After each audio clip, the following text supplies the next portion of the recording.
며칠 전에 제가 종종 보는 TVN의 유퀴즈라는 토크 프로그램이 있는데 여기 좋은 분들이 좀 이렇게 게스트로 많이 나오는데 저 지금 나온 저 분이 누구냐면 윤혜정이라는 강일고등학교 국어교사입니다. 국어교사인데 저분 어느 정도 인지도가 높냐 하면 지금 물론 공교육 현장에 학교 교사, 국어교사로 있지만 한때 사교육 현장에서 교사로서 받는 연봉의 100배를 줄 테니까 학원으로 와라.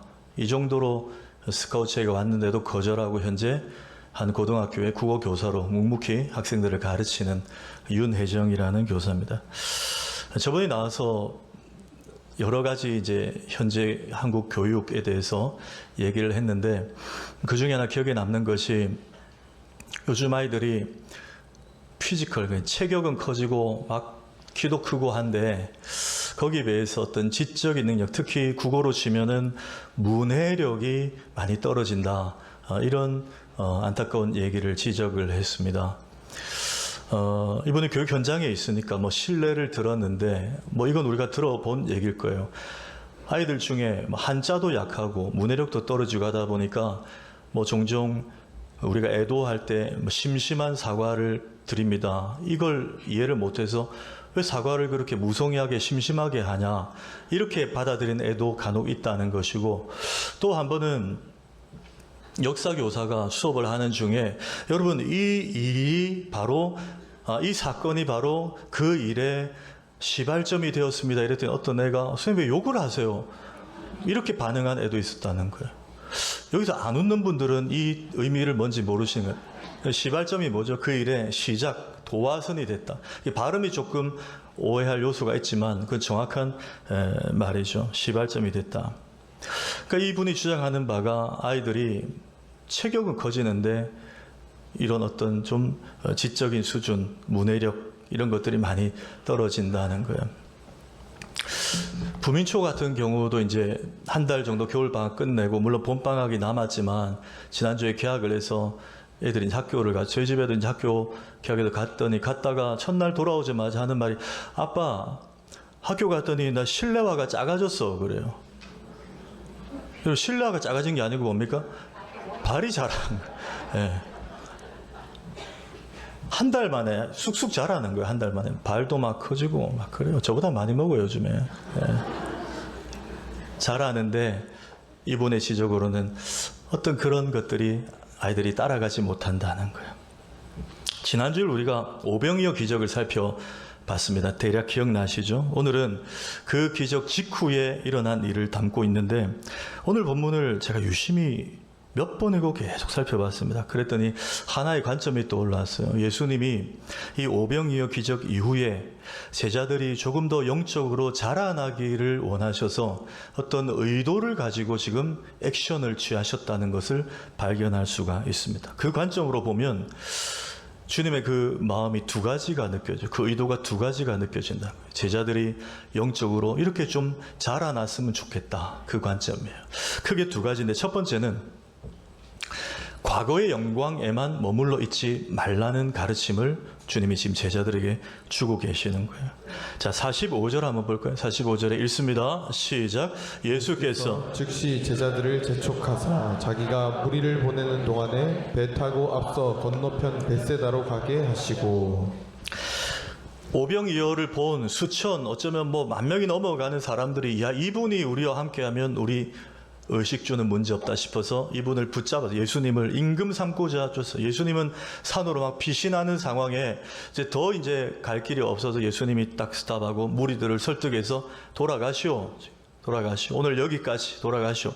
이런 상황이고 그와 동시에 12 제자들은 반대편으로 너희들 빨리 배 타고 저 건너편으로 가라. 막 보내시는 장면이에요 지금. 왜 이렇게 하셨을까? 예수님이. 제가 이렇게 설명을 드릴게요. 여러분 우리나라는 개신교 교단 여러 교단이 있지만 특히 장로교가 강세입니다. 장로교 하면 굉장히 주류라고 해도 과언이 아닌데 미국은 좀 다르대요. 미국은 장로교가 덩어리가 작습니다. 작고 어디가 주류냐? 남침내 교단이 주류예요. 굉장히 큽니다. 코로나 직전에 2018년도경에 남침내 교단의 목회자들을 상대로 익명 설문조사를 했습니다. 목회자들이 가장 많이 일탈하는 빈도가 높은 때가 일주일 중 언제냐? 익명으로 적어보시오 그랬더니 제일 많은 때가 주일 밤 시간이었어요. 주일 밤, 주일 저녁 시간. 여러분 왜 그렇게 했어요? 주일 하루 종일 설교하고 사역하고 이제 집에 가면 성취감, 안도감이 찾아오는 거예요. 그러니 마귀가 조금만 건드려도 훅 무너지는 거예요. 저도 주일 저녁에 제일 많이 먹는 것 같아요. 네. 근데 그 정도가 아니고 여러분 놀라지 마십시오. 그 응했던 설문에 응했던 남침내교 미국 목회자들 가운데 2% 내지 3%는 술과 마약으로 공함을 채운다. 미국의 목회자들 가운데 일부 술과 마약으로 그걸 채운다는 거예요. 주일 저녁에 딱 월요일 새벽 그때 제일 많이 넘어진다는 거예요. 참고로 저는 마약 안 합니다. 저는 매운 걸 못 먹어서 마약 떡볶이 뭐 이런 것도 있다는데 그런 것도 못 먹어봤어요. 요즘 뭐 중독성 있다는 의미로 마약을 많이 갖다 붙이죠. 마약 김밥 뭐 이런 것도 있다는데 넘어진다는 거예요. 오늘 예수님이 지금 그걸 내다보시고 제자들을 체크하신 거예요. 보리떡 5개와 물고기 2마리로 5,000명을 먹이셨습니다. 여러분이 그 현장에 베세다 들녘에 있었다 생각해 보십시오. 난리 나지 않겠어요? 지금으로 치면 그 이적을 행하신 예수님뿐만 아니라 이때가 예수님 공생의 2년차 사건이거든요. 그러면 그 예수님 옆에 졸졸 따라다니는 동고동 나가는 12명의 제자들도 얼마나 조명을 받았겠습니까? 사람들이 우르르 따라와서 막 기자들이 인터뷰 요청하고 요즘으로 치면 막 그런 지금 상황이에요. 근데 주님은 혹 여기에 제자들이 넘어질까봐, 이런 분위기에 편승돼 넘어질까봐 무리들을 속히 돌려보내고 제자들을 떼어놓는 거예요. 너희들 빨리 건너가라. 이 일은 끝났다. 빨리 건너가라. 특히 45절에 보니까 예수께서 즉시 제자들을 제초가사 그랬습니다. 이게 헬라어로 스푸데라는 단어인데 이게 제초가사라는 뜻도 있지만 고린도서 8장에 보니까 16절에 너를 위하여 같은 간절함을 할 때도 스푸데 똑같이 나와요. 종합해 볼 필요가 있죠. 예수님은 정말 제자들이 이 유혹에 넘어지지 않도록 간절함을 가지고 재촉해서 급히 보내셨다는 거예요. 빨리 건너가라고. 여기 있지 말라고. 물들지 마라. 교만하지 마라. 방심하지 마라. 빨리 보내신 거예요. 그렇다면 적용합시다.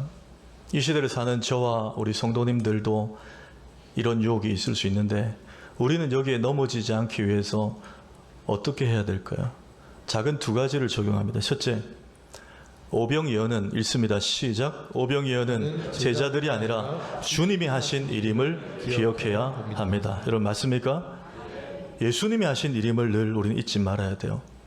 제가 지금 드리는 이 이야기를 드릴까 말까 오늘 아침까지도 고민을 하다가 그냥 하기로 했습니다. 왜냐하면 뭐 매스컴에 보도가 어느 정도 됐기 때문에. 최근에 그 한국 교회에 거의 제가 볼 때 20년, 30년 동안 이분 하면 설교 9단으로 꼽혔고, 제가 공부할 때도 이분의 책, 이분의 설교 엄청 많이 들었고, 최근까지도 저는 이분 설교를 듣는데, 신학생 목회자들 사이에 정말 설교에 있어서는 최고다 존경했던 분 중에 한 분, 서울의 큰 교회 지금 현재 원로 목사님이세요. 근데 이분이 최근 후임 목사와 관계가 틀어졌는데 알고 봤더니 본인이 은퇴할 때 자기 아들 부목사를 그 교회에 그대로 남겨둔 거예요. 그런데 그 아들과 함께 이제 나가겠다. 분립 개척에 나가겠다. 그러면서 당회에다가 수십억을 요구를 한 거예요. 그게 지금 막 논란이 되고 있어요. 기독교계에. 근데 그분이 직접 자신의 음성으로 인터뷰한 게 공개가 됐는데 그 워딩이 저를 비롯한 많은 후배 목회자들과 성도들의 마음을 힘들게 했습니다. 일부만 제가 말씀드리면, 아니 내가 이 교회 55년 전에 개척했고 내 설교로 교회가 이 정도 수적 성장을 이뤘으니 나한테도 그 정도 요구할 지분이 있지 않습니까? 저는 그분의 설교를 너무 좋아했거든요. 너무 존경했던 분인데 지금도 사실 정말 이랬을까 믿기지 않을 정도입니다. 제가 더 이상 다른 말은 안 하겠습니다. 여러분, 지난주에 그 사건 오병이어로 남자만 5,000명 이상을 먹이신 이 인류, 제가 묻습니다. 성도님들께. 누가 했습니까? 제자들이 했습니까? 예수님이 하셨습니까? 확실합니까, 여러분? 오직 주님이 하신 일이에요. 자, 우리 교회 적용하면 우리 교회 지금 77년 차를 향해 달려가고 있습니다.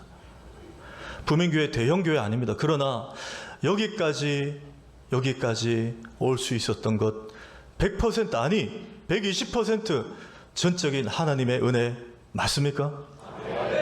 여러분 여기에 그 누구도 숟가락 얹을 수 없어요. 어느 사람의 이름도 거론돼서는 안 됩니다. 여러분 맞습니까? 철저하게 하나님이 하신 일이에요.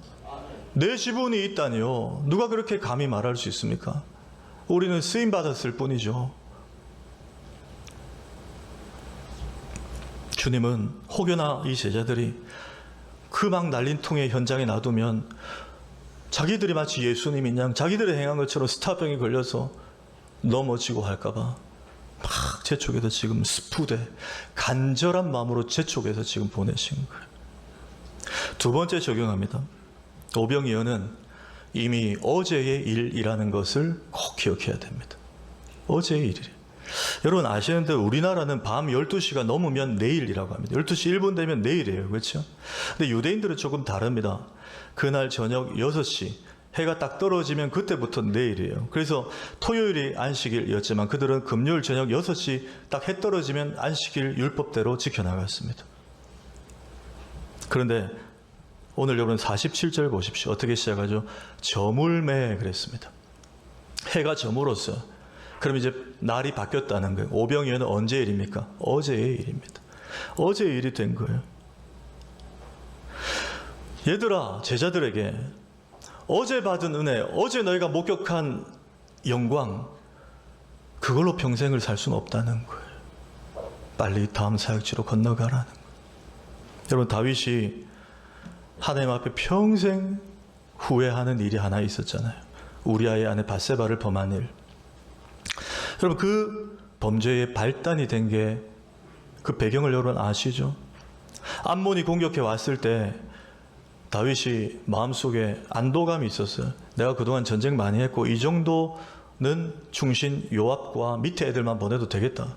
성경은 분명히 말해도 왕들이 출전할 때가 되었는데도 다윗은 나가지 않고 저녁까지 늦잠 자고 옥상에 올라가서 쭉 내다보니까 저만치에 목욕하는 유부녀 밧세바가 보이는 거예요. 그때 시작된 거예요. 그 죄가. 뭡니까 여러분? 어제 승리했다고 오늘도 승리한다는 보장은 없다는 거예요.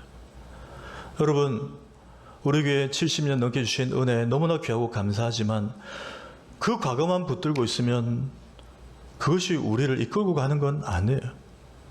오늘은 또 오늘의 은혜를 받아야 하는 줄 믿으시기 바랍니다. 이스라엘 백성들이 그래서 광야 40년 동안 교육받은 게 그거예요. 내가 매일 만나줄게. 매일 쌓아두지 마라. 그런데 혹 어떤 사람들이 그걸 쟁여줬어요. 2일 3일 부자 되려고. 근데 꺼내보니까 썩어 있었어요. 못 먹었어요. 왜? 하나님 원칙이에요. 하루하루 내가 주는 것만 받아 먹는 게 우리 피조물들이라는 거예요.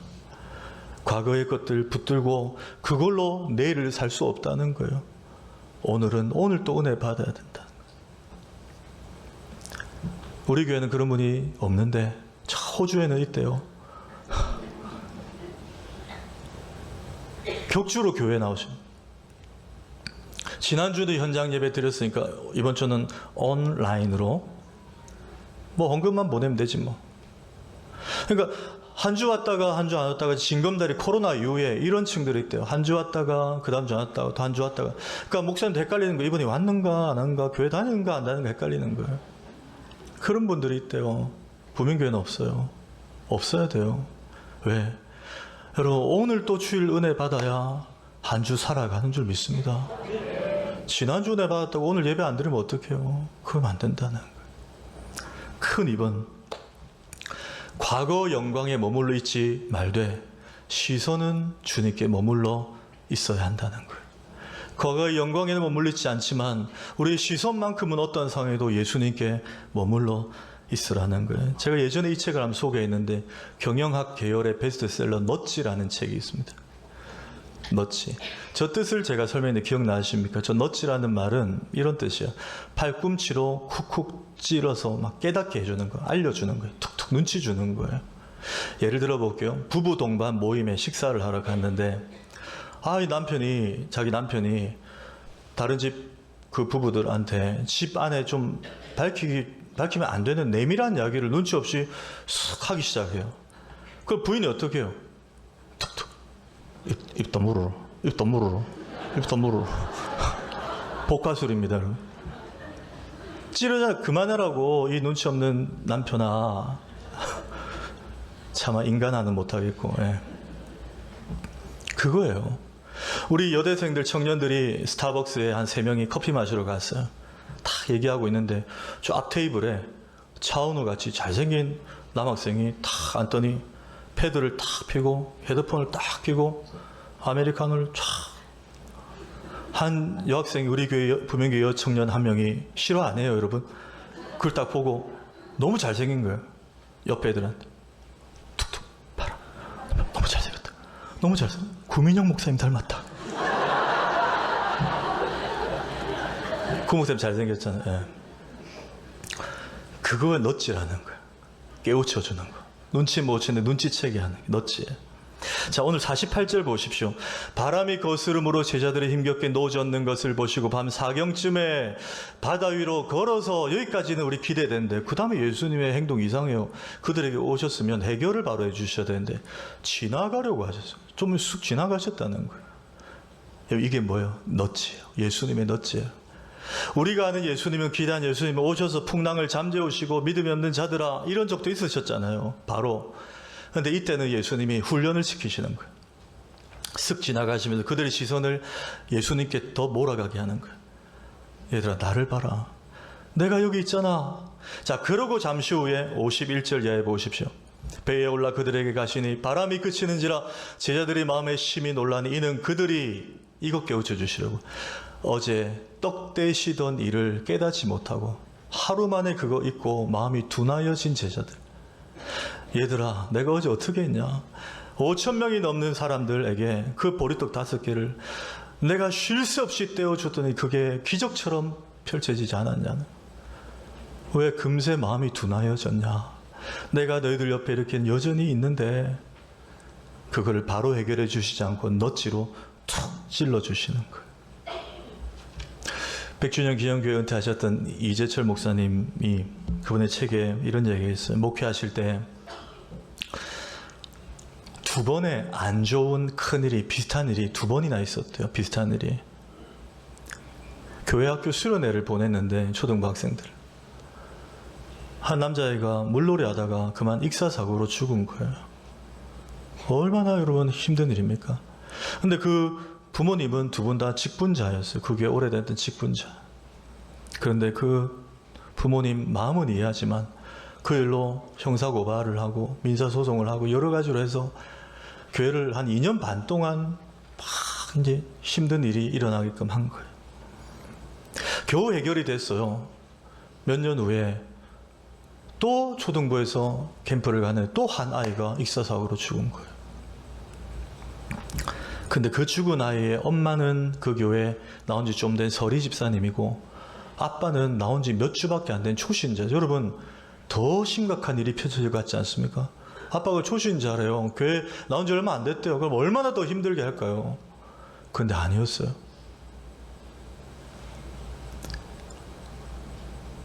장례식을 다 마치고 마지막 하관 예배 드리는데 아빠가 메모에 글을 적어와서 이렇게 교인들 앞에 감사를 하더래요. 우리 아들 민웅이가 엄마 뱃속에서 그리스도인으로 잉태되고 모태신앙으로 태어나 유아 세례인으로 살게 하신 것 감사합니다. 이 아들을 하나님 나라에 먼저 불러가시되 세상에서 그 영혼이 때 묻기 전에 순결한 영혼인 채로 불러가시니 감사합니다.